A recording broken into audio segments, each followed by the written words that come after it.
அன்பர்களே, இன்றைய இன்றைய சனிக்கிழமை ஐரோப்பிய நாடுகளில் ஒரு பரபரப்பு செய்தியும் எச்சரிக்கையும். மீண்டும் ஐஎஸ் பயங்கரவாதிகள் பலிஸ்தீனிலிருந்து கிளம்பி இருக்கின்றார்கள். அங்கிருந்து ஒரு தாக்குதல் சம்பவம் நடைபெற்றிருக்கின்றது.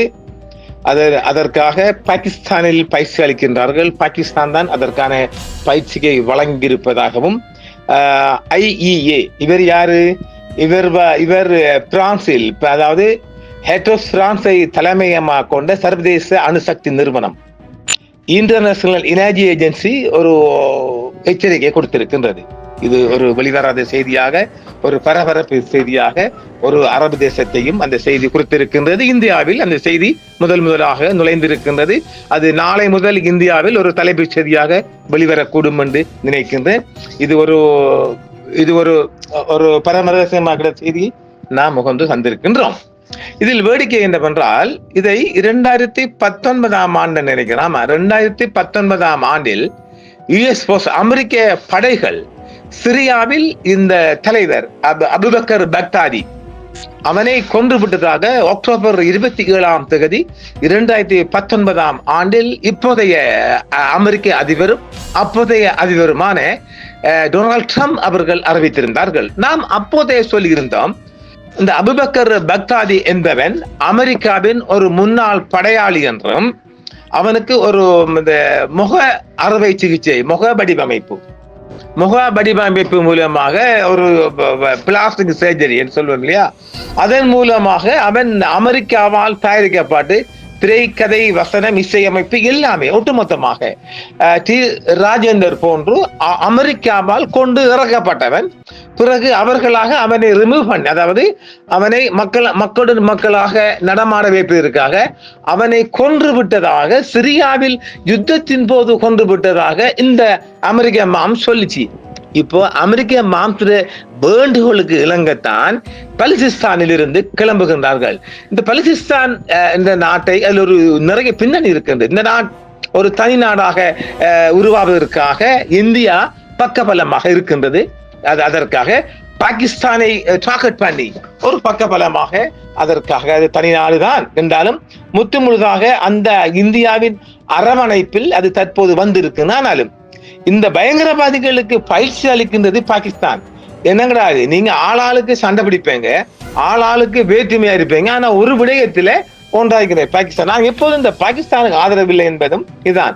முஸ்லிம்களை ஒட்டுமொத்த உலக முஸ்லிம்களை கேவலப்படுத்துவதற்காக, அசிங்கப்படுத்துவதற்காக இந்த ISI பயங்கரவாதிகள் முஸ்லிம் என்ற போர்வையில் கொண்டு வரப்பட்டது. அதில் முஸ்லிம்கள் தான் இருக்கின்றார்கள். அத்தனை பேரும் படிப்பறிவில்லாத, பன்னாட, பரதேசி, கற்பழிப்பு, கொலை, களவு, இப்படியாக கீழ்த்தரப்பட்ட வேலைகள் செய்யப்பட்ட ஒட்டுமொத்த முஸ்லிம்கள் என்ற பேர்வையிலும் தாடியுடன் பன்னாடைகள் அதில் இருக்கின்றார்கள்.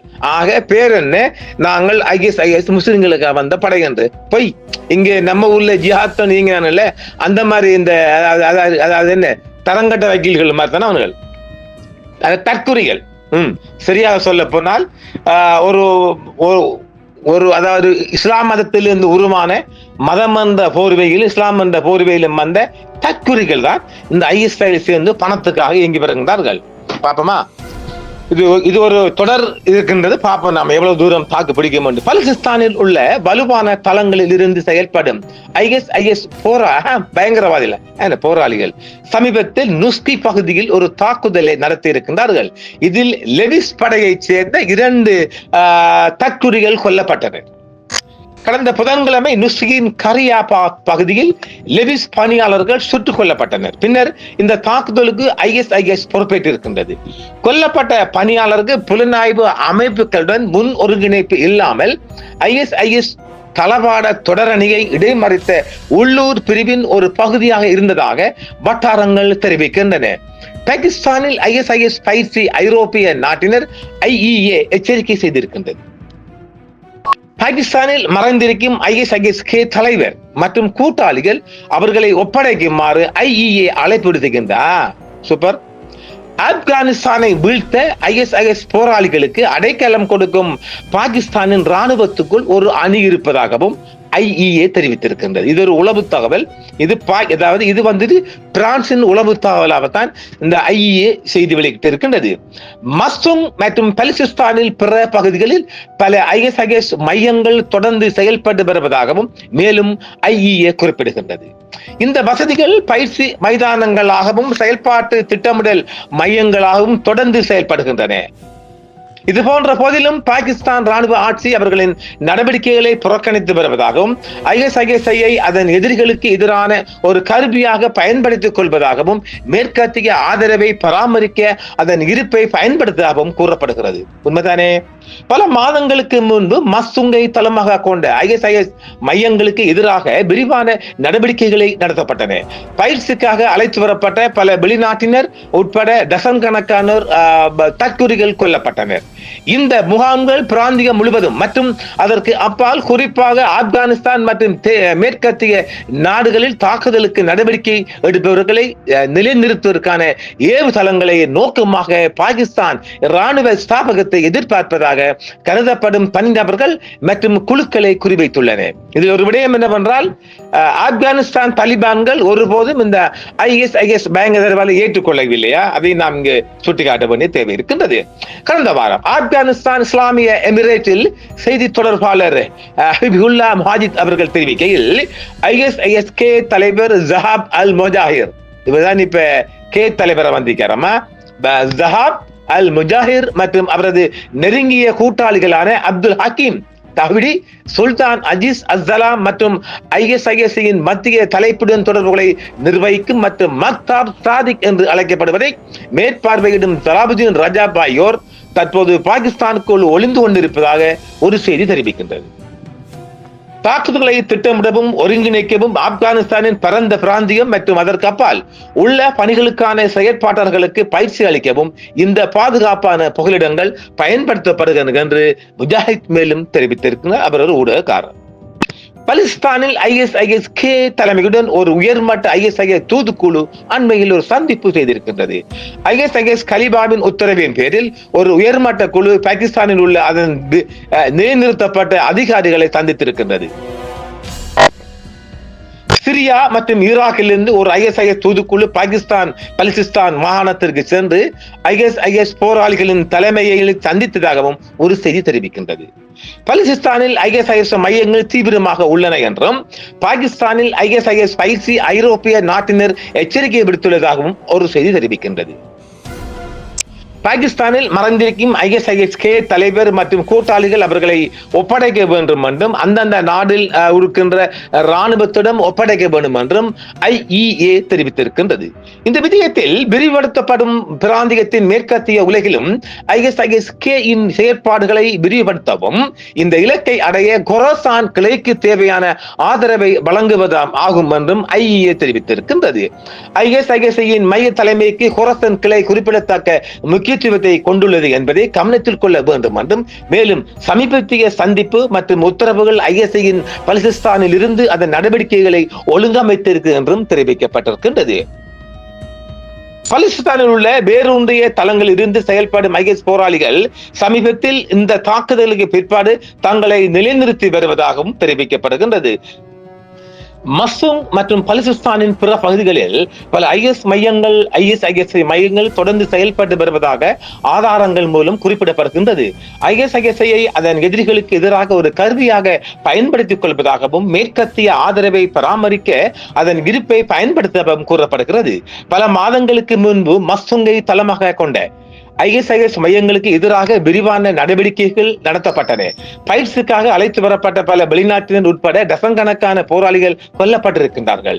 இந்த முகாம்கள் பிராந்தியம் முழுவதும் மற்றும் அதற்கு அப்பால் குறிப்பாக ஆப்கானிஸ்தான் மற்றும் மேற்கத்திய நாடுகளில் தாக்குதல்களுக்கு நடவடிக்கைகளை எடுப்பவர்களை நிலைநிறுத்துவதற்கான ஏவுதளங்களாகவும் நோக்கமாகவும் கொண்டிருந்ததாகவும் பலுசிஸ்தானில் ISIS தொடர்புடைய பெரும்பாலான தாக்குதல்கள் பாகிஸ்தான் ராணுவ ஸ்தாபனத்தை எதிர்ப்பதாக கருதப்படும் தனிநபர்கள் மற்றும் குழுக்களை குறிவைக்கப்பட்டுள்ளதாகவும் தெரிவிக்கப்படுகின்றது. கடந்த வாரம் ஆப்கானிஸ்தான் இஸ்லாமிய எமிரேட்டின் செய்தி தொடர்பாளரின் தகவலின்படி ISIயின் மத்திய தலைமையுடன் தொடர்புகளை நிர்வகிக்கும் மற்றும் மக்தாப் சாதிக் என்று அழைக்கப்படுவதை மேற்பார்வையிடும் சலாபுதீன் ரஜாப் ஆகியோர் தற்போது பாகிஸ்தானுக்குள் ஒளிந்து கொண்டிருப்பதாகவும் அவர் தெரிவித்திருக்கின்றார். இந்த பாதுகாப்பான புகலிடங்கள் தாக்குதல்களை திட்டமிடவும் ஒருங்கிணைக்கவும் ஆப்கானிஸ்தான் பரந்த பிராந்தியம் மற்றும் அதற்கு அப்பால் உள்ள பணிகளுக்கான செயல்பாட்டாளர்களுக்கு பயிற்சி அளிக்கவும் பயன்படுத்தி வருவதாகவும் அந்த ஊடகவியலாளர் தெரிவித்திருக்கின்றார். பாகிஸ்தானில் உள்ள வலுவான தளங்களிலிருந்து செயல்படும் IS போராளிகள் சமீபத்தில் நுஸ்கி பகுதியில் ஒரு தாக்குதல் நடத்திய பின்னர் இது லெவிஸ் நாட்டின் 2 பேரை கொன்ற பிற்பாடு இதில் முதலாக அது தனது எழுச்சியை காட்டியிருப்பதாகவும் அந்த ஊடக செய்தி தெரிவிக்கின்றது. இந்த அடிப்படையில் தான் அண்மையில் இஸ்ரேலின் அழைப்பின் பேரில் இலங்கையில் சென்ற சிங்கள ஊடகவியலாளர்கள் இலங்கையிலும் IS பயங்கரவாதிகள் தோன்றுவதற்கான வாய்ப்பு இருப்பதாகவும் சிலர் இருப்பதாகவும் அவர் தெரிவித்திருக்கின்றார்கள். ஆனால் உண்மையில் சொல்ல போனால் அப்படி இதுவரைக்கும் யாரும் இல்லை. அது ஒரு கட்டுக்கதையாகவும் இருக்கின்றது. ISI எழும்பிட்டு அதாவது அமெரிக்கா விரும்பினால் வளர்க்கும், விரும்பினால் எடுக்கும். இப்பொழுது ஒரு புதிய தலைவரை கொன்று இந்த ISI பாகிஸ்தானிலிருந்து கிளம்பி இருக்கின்றது. அது எதிர்வரும் காலங்களில் சில தாக்குதல்களை அமெரிக்காவுக்கு எதிரான நாடுகளில் அதிக அளவு இயங்குவதற்கான வாய்ப்பும் இருக்கின்றது. இதே நேரம் இதுல ஒரு வேடிக்கை செய்தி என்னவென்றால், பாகிஸ்தானுக்கு எதிராக செயற்பட வேண்டும் என்று இந்தியா பாகிஸ்தானுக்கு ஒரு ஆதரவு கொடுத்து வருகின்றது. அது தனி நாடாக செயல்பட போனாலும் கூட அதன் இந்தியாவுக்கு அது ஆதரவு இருக்கின்றது. அப்படியானால் இந்த புதிய IS பயங்கரவாதிகள் இந்தியாவும் ஆதரவு இருக்கின்றதா என்ற ஒரு கேள்விக்கு மத்தியில் இருக்கின்றது அல்லவா? ஏனெனில் தங்களுக்கு எதிரான சக்திகளுக்கு எதிராகவும் முஸ்லிம்களுக்கு எதிராகவும் இந்த மாதிரியான ஒரு தற்குறிகளை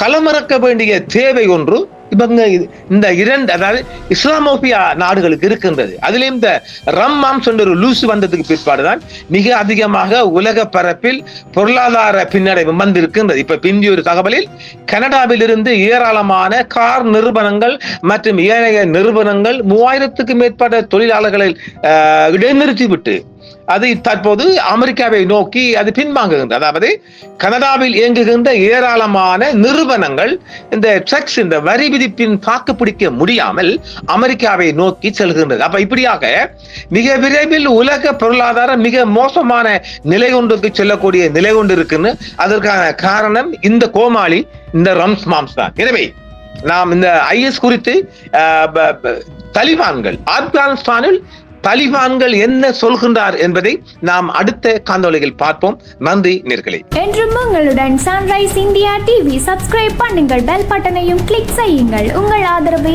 எங்கள் சேவை. ஆதரவு தாருங்கள், அரவணைப்போம். மறக்காம சர்ப்ரைஸ் பண்ணுங்க. தேங்க்யூ.